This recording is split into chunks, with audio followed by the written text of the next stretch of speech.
Earlier, I asked Secretary Rubio about the $100 million aid package that the U.S. is offering to Cuba. Here's that portion of our conversation.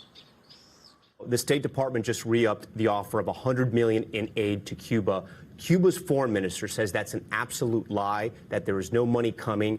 Are there any strings attached to that $100 million in aid? The only strings attached is that they have to be distributed by non-governmental sources like the Catholic Church. I was at the Vatican last week. I spoke to the Catholic Church again. They're willing to play that role. So what's the holdup? Cuba's lying? Cuba. They're their holdup. They're lying. They lie all the time. I mean, how can he say it's not a real offer? We've made it to them privately. We're not making it public. There's $100 million. By the way, we've given them humanitarian aid. After the hurricane, we provided them $6 million of humanitarian aid, $3 million of which was distributed, $3 million of which is still being held up, but is available for them. Now we're saying here's $100 million of humanitarian aid. So I don't know if they watch your broadcast in Cuba, but if they are, the Cuban people should know there's $100 million of food and medicine available for them right now, and the only reason it's not reaching the Cuban people is because of the regime. No strings attached. The only string attached is it has to be distributed by non-governmental organizations. This can't be humanitarian aid that the government steals for itself. In a year, will someone named Diaz-Canel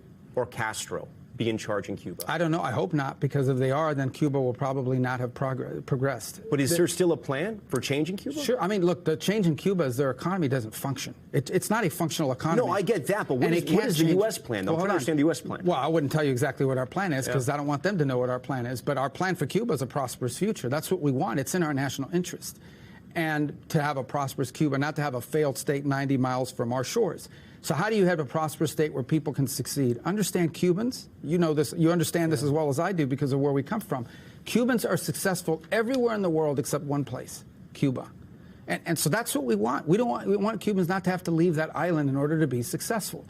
But they can't, because the current model they have is, it's not just it's broken. It doesn't work, and it'll never change as long as the people that are there now are running it. They are closed-minded, unfortunately. I hope I'm wrong. I would love for them to come to their senses and say, okay, we recognize this really has to change, and it has to change big. But right now, they don't seem to be indicating that. They seem to be digging in.